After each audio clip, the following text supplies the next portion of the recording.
What's up, people of the internet? Waterboy here. What? Today, I want to talk to you about something. I can't believe this is legitimate and that people are actually supporting this. I actually shared this on Twitter. This has got to be the worst idea I've ever heard. Open a supervised injection clinic in Philadelphia. Now I know what you're thinking. What do you mean injections? You mean like, injections for diabetic medicine and for allergy medicine? No. This is for heroin. Freaking heroin! In 2016, the city of Philadelphia lost 900 men and women to opiate addiction. We are currently at crisis levels of deaths from heroin and prescription drug abuse. The current methods for handling drug users have not reduced the number of afflicted. We need safe, supervised injection clinics to get the needles off our streets, to alleviate the stress on law enforcement, hospitals, and most importantly, to save lives. Oh boy, this has 1,223 supporters. There's plenty of problems in Philadelphia.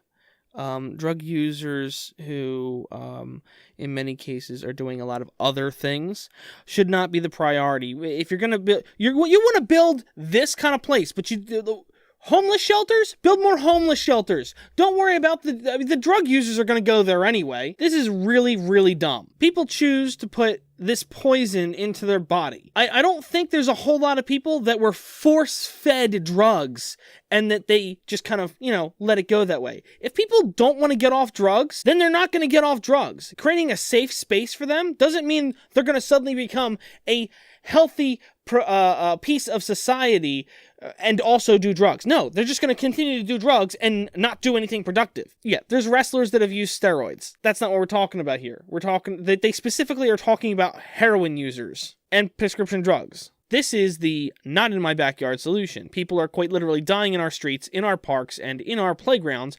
With a safe injection site comes relief for residents, communities, law enforcement, and victims. Not really, because it means you're keeping drug abusers alive who do bad stuff when they're on drugs. Even if you were to, we're going to make sure you do this safely. Well, are you going to then prevent them from leaving while they're high on meth or on heroin? I mean, they do the worst stuff when they're on the drugs, so unless you're keeping them there, then what's going to stop them? And now all of a sudden, you'd have to either have security or police doing that when it's the police's job to arrest these people for doing these drugs that are damaging to their bodies and their brain. We cannot police our way out of this, and I think many police officers are willing to support new strategies to address the opioid crisis because of the methods we are now using are not working. The Chief of Transit Police, SEPTA. Okay, here's the thing. A lot of people, from what I've heard, do drugs on the trains. So this is the Chief of SEPTA's police. It just sounds like he's just like, yeah, sure, that'll get them off the trains. What about the rest of the police? How do they feel about this? SEPTA, if you're not familiar, I believe is just a transit company. Let's even Google that real quick. SEPTA, Southeastern Pennsylvania Transportation Authority. So he is specifically the chief of just the transportation, aka buses, trolleys, and trains. I don't think there's any other public modes of transportation that are involved in that. It is enabling to do nothing. It is enabling to pretend this is not happening. The problem is getting worse. We need bold action. Let's help them do the drugs that are killing them. I mean, seriously. Overdosing and all that, what are you going to do? Have nurses there that are going to give them safe amounts of the drugs? Are you going to just make sure, no, that's too much. There you go, that's a good amount. You won't die, but you'll get a sick high off of it. These drugs are known to damage the body and the brain crazy amounts. So trying to make these okay at all is stupid. Just by saying like, oh yeah, it's okay. Come, we have a safe room that you can do your drugs in. We won't persecute you. We won't stop you from doing it. There are no repercussions for you. Now that's just saying, okay, look, everybody that's already doing this, it's okay to come to this place and doing it. Everybody that's not doing it, if you've ever wanted to try it, come here and try it! Hard facts. 90% of the 911 calls in the 26th, 25th, and 24th police districts are for overdoses. According to the DEA, 655,000 pounds of opioids were ingested in 2016. Okay, see, here's the problem I have here. How are you going to tell a drug addict that is losing their mind waiting for their next fix, that for some reason decides, yeah, I'm going to go there to be safe and make sure I'm okay. They get there, and then you don't want to give them exactly the amount that they want, or you're too rough when you give them the injection, and then they flip out and start stabbing people with syringes. There's no reason to believe that's not going to happen. I'm not saying it's going to happen, but I mean, that's one possible crazy scenario that makes sense in a drug addict's mind. We're not talking about pot users here. We're talking about heroin. We're talking about meth. We're talking about these drugs that completely destroy the mind. I mean, anything becomes possible when a drug addict is on one of these drugs. Which one was it that people have been known to resist bullet wounds and crazy amounts of pain because they don't feel it and their adrenaline just starts going? Wasn't it meth? Unless they're gonna say, oh no, you can do your heroin, you can do your prescription drugs, you could do your bath salts. Just don't bring meth in here. Well, then you're going to have people that are doing meth dying on the streets, and they're going to have somebody pop up. Oh, well, it worked for every other drug. Let's do it for this one too. According to Centers for Disease Control and Prevention, 47,055 people died from drug overdoses in the United States in 2014, for a rate more than double that of 2000. Wait, so you're saying it doubled between 2000 and 2014. So all you're doing is saying that many more stupid people are doing stupid things, making stupid choices, doing horrible drugs. I mean, has there been any proof of any positive side effects to doing heroin? All right, here's the thing. Here's what's funny. They're talking about, one of the things they list is painkillers and prescription drugs. You're only supposed to take a certain amount of those. If you overuse them, which technically is overdosing on them, then do you get the high? Unless you're using Vicodin, I think it is, maybe Percocet, and after a certain amount of time, they stop working. Just like any drug, your body gets used to. Many of you may not know this, but antibiotics, there's kind of a shelf life to your body. There's only so much of an antibiotic you can take before your body gets used to it, and it will stop doing anything. It'll basically become a sugar pill, just much more expensive. Painkillers, from my understanding, are one of those things. Just like antibiotics, you take enough of it, and it stops really having an effect. People can become complete monsters when they're on painkillers. They'll be okay when they're on the painkillers, and they're abusing them, but then as soon as they run out, they're gone. They're gone, and mentally, they've checked out. They're just worried about how they're going to get more. I've known a couple people in that situation. I've seen it happen. I'm not saying everybody is the same. I'm not saying everybody's going to react the same way. But it does happen, and it is unfortunate. But giving them a safe place to go to do it is not going to be good when they're known to lash out at people when they don't have a fix. I mean, what are the odds that people aren't going? You're going to have dealers hanging out there. And yeah, okay, maybe you catch some of the dealers.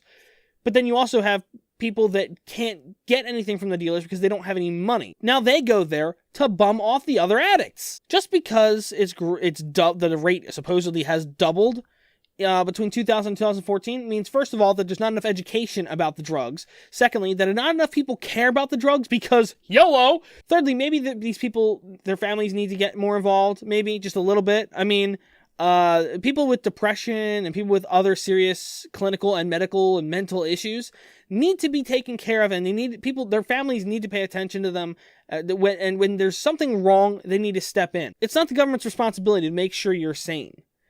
There's a certain point where people are responsible for their own actions. If I go out right now, shoot up and overdose, it's not the government's fault. It's not my family's fault. It's no one else's fault but my own. But if people around me want to make sure that I'm safe when I'm doing these stupid things, then that's on them to make sure I'm safe. That's on me to make sure I'm safe. We need to maybe make the education about this stuff more readily available or make it more prominent. But making a safe space where people can come and do whatever they want with their drugs, that's just stupid. People who have misused opioid pain relievers are 19 times more likely to start using heroin, even though few people who misuse pharmaceutical opioids become heroin users. 4% initiate heroin within 5 years. Wait, what? People who have misused opioid pain relievers are 19 times more likely than others to start using heroin. Few people who misuse pharmaceuticals... You just said they're 19 times more likely. First of all, they appear to have completely contradicted themselves here, except for the fact that it says misused opioid pain relievers, and then changes the wording in the next line where they say few people to pharmaceutical opioids.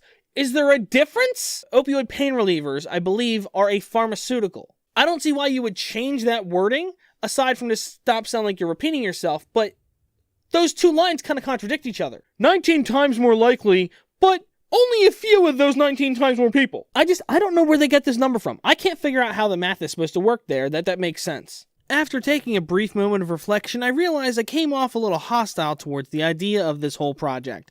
Now, I want to be clear that if you look at these numbers here, they clearly do not show a reduction in users. It just talks about how many people they help, quote unquote, by, letting them inject in their facilities. So far, apparently only exists really in Vancouver. 464 admissions from Insight, the safe injection site, to the adjoined building, the detox facility on site, which recorded a completion rate of 54% or 254. So out of your, 18,000 people, 252 got clean because they wanted to.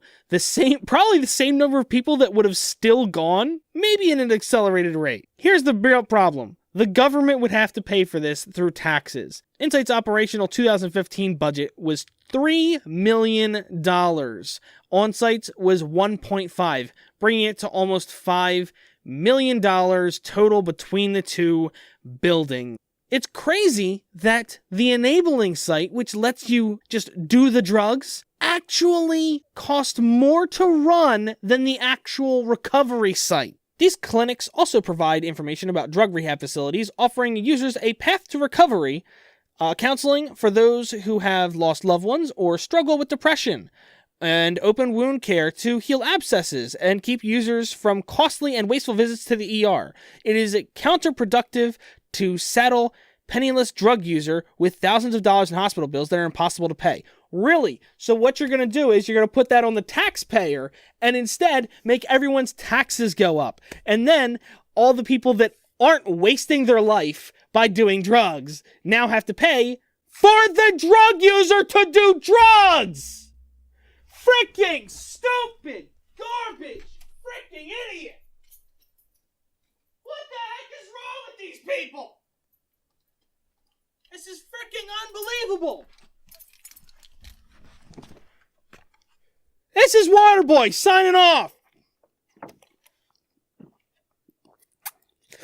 Maybe this is excessive when I'm home.